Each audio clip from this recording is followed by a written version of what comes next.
A Rose for Emily by William Faulkner.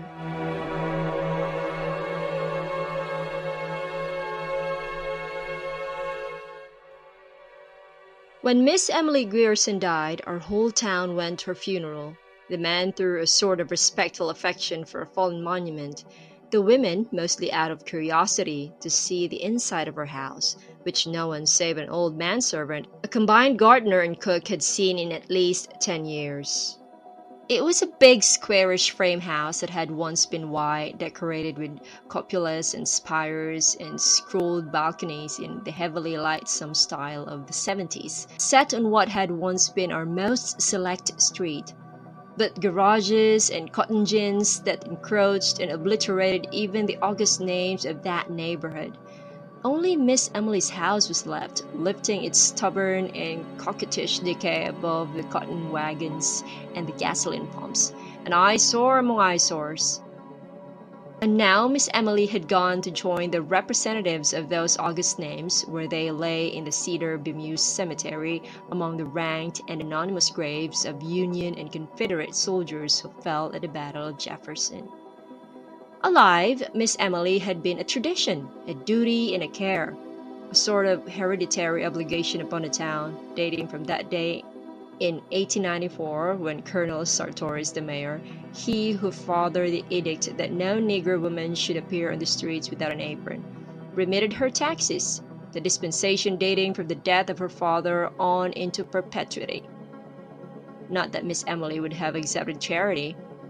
Colonel Sartoris invented an evolved tale to the effect that Miss Emily's father had loaned money to the town, which the town, as a matter of business, preferred this way of repaying. Only a man of Colonel Sartoris' generation and thought could have invented it, and only a woman could have believed it. When the next generation, with its more modern ideas, became mayors and aldermen, this arrangement created some little dissatisfaction. On the first of the year, they mailed her a tax notice. February came, and there was no reply. They wrote her a formal letter, asking her to call at the sheriff's office at her convenience. A week later, the mayor wrote her himself, offering to call or to send his car for her, and received in reply a note on paper of an archaic shape, in a thin, flowing calligraphy in faded ink, to the effect that she no longer went out at all. The tax notice was also enclosed, without comment. They called a special meeting of the Board of Aldermen. A deputation waited upon her, knocked at a door through which no visitor had passed since she ceased giving china painting lessons 8 or 10 years earlier. They were admitted by the old Negro into a dim hall from which a stairway mounted into still more shadow. It smelled of dust and disuse, a close, dank smell. The Negro led them into the parlor. It was furnished in heavy leather-covered furniture. When the Negro opened the blinds of one window, they could see that the leather was cracked, and when they sat down, a faint dust rose sluggishly about their thighs, spinning with slow motes in the single sun ray. On a tarnished gilt easel before the fireplace stood a crayon portrait of Miss Emily's father. They rose when she entered, a small, fat woman in black, with a thin gold chain descending to her waist and vanishing to her belt. Leaning on an ebony cane with a tarnished gold head, her skeleton was small and spare. Perhaps that was why what would have been merely plumpness in another was obesity in her. She looked bloated, like a body long submerged in motionless water, and of that pallid hue. Her eyes, lost in the fatty ridges of her face, looked like two small pieces of coal pressed into a lump of dough as they moved from one face to another while the visitors stated their errand. She did not ask them to sit. She just stood in the door and listened quietly until a spokesman came to a stumbling halt. Then they could hear the invisible watch ticking at the end of the gold chain. Her voice was dry and cold. "I have no taxes in Jefferson. Colonel Sartoris explained it to me. Perhaps one of you can gain access to the city records and satisfy yourselves." "But we have. We are the city authorities, Miss Emily. Didn't you get the notice from the sheriff? Signed by him?" "I received the paper, yes," Miss Emily said. "Perhaps he considers himself the sheriff. I have no taxes in Jefferson." "But there is nothing on the books to show that. You see, we must go by the see Colonel Sartoris." I have no taxis in Jefferson. But Miss Emily, see Colonel Sartoris.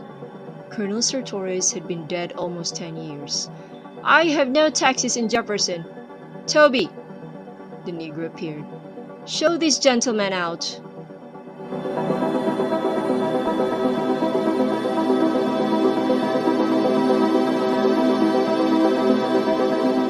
So she vanquished them, horse and foot, just as she had vanquished their fathers 30 years before about the smell. That was 2 years after her father's death and a short time after her sweetheart, the one we believed would marry her, had deserted her. After her father's death, she went out very little. After her sweetheart went away, people hardly saw her at all. A few of the ladies had the temerity to call, but were not received, and the only sign of life about the place was the Negro man, a young man then, going in and out with a market basket. Just as if any man could keep a kitchen properly, the ladies said. So they were not surprised when the smell developed. It was another link between the gross, steaming world and the high and mighty Griersons. A neighbor, a woman, complained to the mayor, Judge Stevens, 80 years old. But what will you have me do about it, madam? He said. Why, send her word to stop it, the woman said. Isn't there a law? I'm sure that won't be necessary, Judge Stevens said. It's probably just a snake or a rat, that nigger of her skill in the yard. I'll speak to him about it. The next day he received 2 more complaints, one from a man who came in diffident deprecation. We really must do something about it, Judge. I'd be the last one in the world to bother Miss Emily, but we've got to do something. That night the Board of Aldermen met. 3 graybeards and 1 younger man, a member of the rising generation. It's simple enough, he said. Send her word to have her place cleaned up. Give her a certain time to do it in, and if she don't... Damn it, sir, Judge Stevens said. Will you accuse a lady to her face of smelling bad? So the next night, after midnight, 4 men crossed Miss Emily's lawn and slunk about the house like burglars, sniffing along the base of the brickwork and the cellar openings, while one of them performed a regular sewing motion with his hand out of a sack slung from his shoulder. They broke open the cellar door and sprinkled lime there and in all the outbuildings. As they recrossed the lawn, a window that had been dark was lighted and Miss Emily sat in it, the light behind her, and her upright torso motionless as that of an idol. They crept quietly across the lawn and into the shadow of the locusts that lined the street. After a week or 2, the smell went away. That was when people had begun to feel really sorry for her. People in her town, remembering how old Lady Wyatt, her great-aunt, had gone completely crazy at last, believed that the Griersons held themselves a little too high for what they really were. None of the young men were quite good enough for Miss Emily and such. We had long thought of them as tableau. Miss Emily, a slender figure in white in the background. Her father, a spraddled silhouette in the foreground, his back to her and clutching a horsewhip. The 2 of them framed by the back-flung front door. So when she got to be 30 and was still single, we were not pleased exactly, but vindicated. Even with insanity in the family, she wouldn't have turned down all of her chances if they had really materialized. When her father died, it got about that house and was all that was left to her. And in a way, people were glad. At last they could pity Miss Emily. Being left alone and a pauper, she had become humanized. Now she too would know the old thrill and the old despair of a penny more or less. The day after his death, all the ladies prepared to call at the house and offer condolence and aid. As is her custom, Miss Emily met them at the door, dressed as usual and with no trace of grief on her face. She told them that her father was not dead. She did that for 3 days, with the ministers scolding on her, and the doctors trying to persuade her to let them dispose of the body. Just as they were about to resort to law and force, she broke down, and they buried her father quickly. We did not say she was crazy then. We believed she had to do that. We remembered all the young men her father had driven away, and we knew that with nothing left, she would have to cling to that which had robbed her, as people will.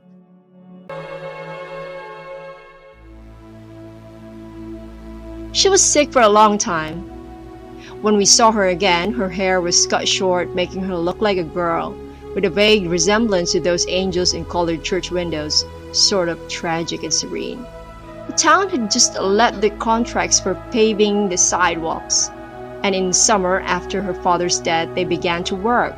The construction company came with niggers and mules and machinery, and a foreman named Homer Barron, a Yankee, a big, dark, ready man with a big voice and eyes lighter than his face. The little boys would follow in groups to hear him cuss the niggers, and the niggers singing in time to the rise and fall of pigs. Pretty soon, he knew everybody in town. Whenever you heard a lot of laughing anywhere about the square, Homer Barron would be in the center of the group. Presently, we began to see him and Miss Emily on Sunday afternoons driving the yellow-wheeled buggy and the match team of bays from the livery stable.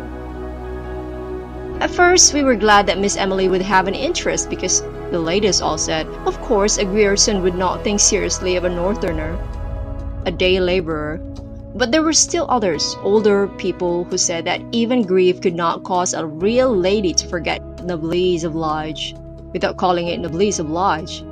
They just said, poor Emily, her kinsfolk should come to her. She had some kin in Alabama, but years ago her father had fallen out with them over the estate of her Lady Wyatt, a crazy woman, and there was no communication between the two families. They had not even been represented at the funeral. And as soon as the old people said, poor Emily, the whispering began. Do you suppose it's really so? They said to one another. Of course it is. What else could? This behind their hands, rustling of craned silk and satin behind jalousies. Closed upon the sun of Sunday afternoon as the thin, swift clop, clop, clop of the match team passed. Poor Emily. She carried her head high enough, even when we believed that she was fallen. It was as if she demanded more than ever the recognition of her dignity as the last Grierson, as if it had wanted that touch of earthiness to reaffirm her imperviousness, like when she bought the rat poison, the arsenic. That was over a year after they had begun to say, poor Emily, and while the two female cousins were visiting her. I want some poison, she said to the druggist. She was over 30 then, still a slight woman, though thinner than usual, with cold, haughty black eyes and a face the flesh of which was strained across the temples and about the eye sockets as she imagined a lighthouse keeper's face ought to look. I want some poison, she said. Yes, Miss Emily, what kind? For rats and such, I want the best you have. I don't care what kind. The druggist named several. They'll kill anything up to an elephant, but what you want is arsenic, Miss Emily said. Is that a good one? Is arsenic? Yes, ma'am, but what do you want? I want arsenic. The druggist looked down at her. She looked back at him, erect, her face like a strained flag. Why, of course, the druggist said. If that's what you want, but the law requires you to tell what you are going to use it for. Miss Emily just stared at him, her head tilted back in order to look him eye for eye, until he looked away and went and got the arsenic and wrapped it up. The Negro delivery boy brought her the package. The druggist didn't come back. When she opened the package at home, there was written on the box under the skull and bones, for rats.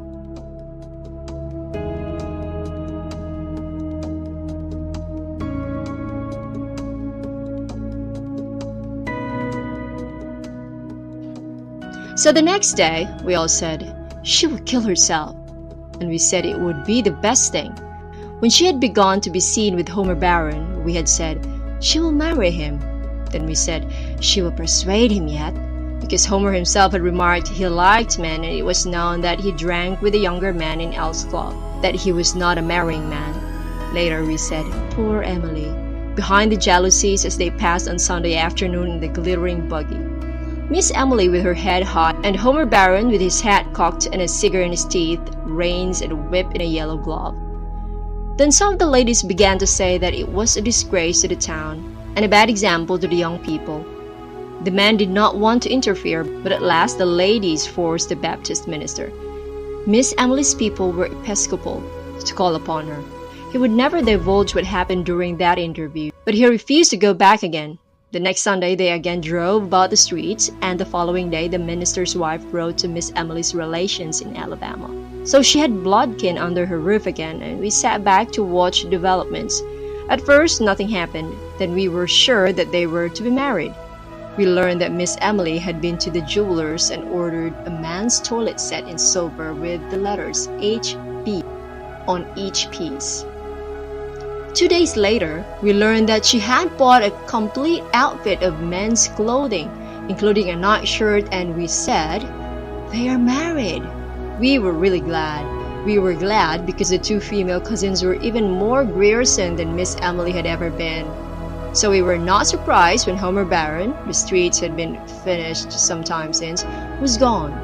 We were a little disappointed that there was not a public blowing off, but we believed that he had gone on to prepare for Miss Emily's coming, or to give her a chance to get rid of the cousins. By that time it was a cabal, and we were all Miss Emily's allies to help circumvent the cousins. Sure enough, after another week we departed, and we had expected all along. Within 3 days, Homer Barron was back in town. A neighbor saw the Negro man admit him and the kitchen door at dusk one evening. And that was the last we saw of Homer Barron, and of Miss Emily for some time. The Negro man went in and out with a market basket, but the front door remained closed. Now and then we would see her at a window for a moment, as the man did that night when they sprinkled the lime. But for almost 6 months she did not appear in the streets.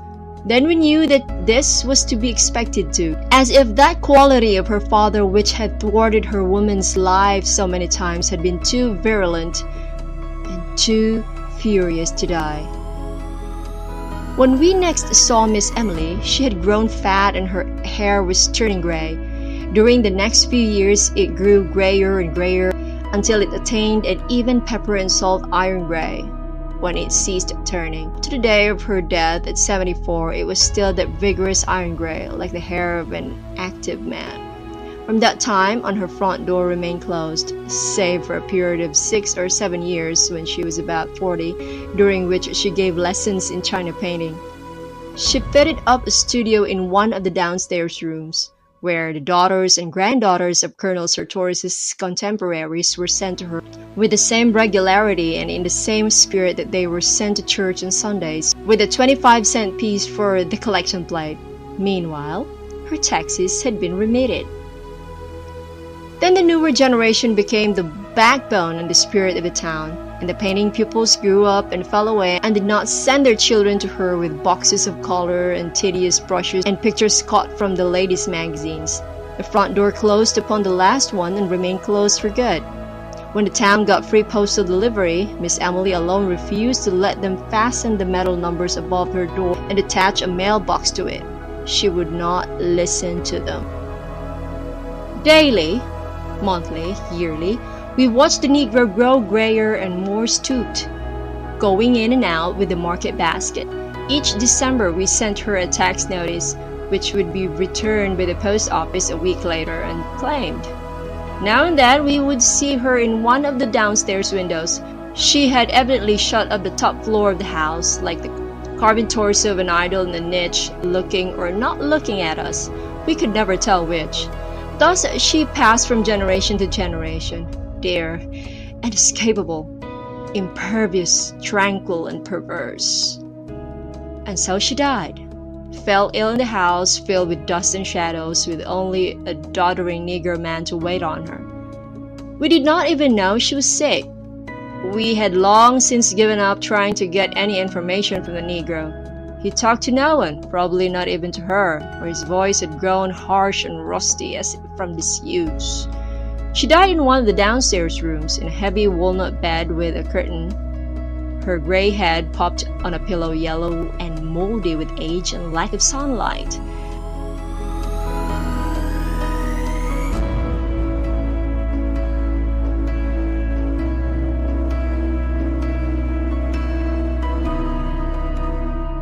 The Negro met the first of the ladies at the front door and let them in, with their hushed, sibilant voices and their quick, curious glances, and then he disappeared.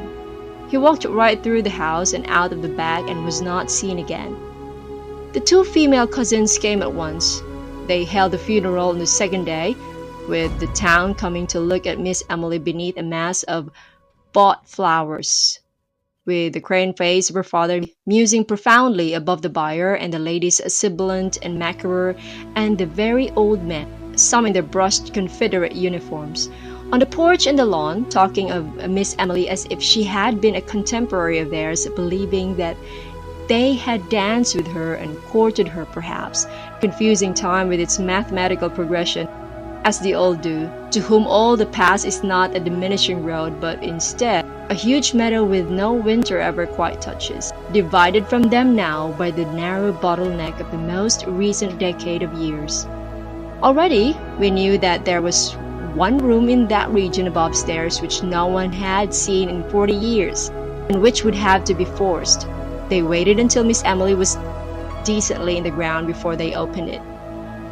The violence of breaking down the door seemed to fill this room with pervading dust. A thin, acrid pall as of the tomb seemed to lie everywhere upon this room, decked and furnished as for a bridal, upon the valance curtains of faded rose color, upon the rose-shaded lights, upon the dressing table, upon the delicate array of crystal and the man's toilet things backed with tarnished silver so tarnished that the monogram was obscured. Among them lay a collar and a tie, as if they had just been removed, which left upon the surface of a pale crescent in the dust. Upon a chair hung the suit, carefully folded, beneath it the two mute shoes and the discarded socks. The man himself lay in the bed. For a long while we just stood there, looking down at the profound and fleshless grin. The body had apparently once lain in the attitude of an embrace, but now the long sleep that outlasts love, that conquers even the grimace of love, had cockleded him. What was left of him, rotted beneath what was left of the nightshirt, had become inextricable from the bed in which he lay, and upon him, and upon the pillow beside him, lay that even coating of the patient and biting dust. Then we noticed that in the second pillow was the indentation of a head. One of us lifted something from it, and leaning forward, that faint and invisible dust, dry and acrid in the nostrils, we saw a long strand of gray iron hair.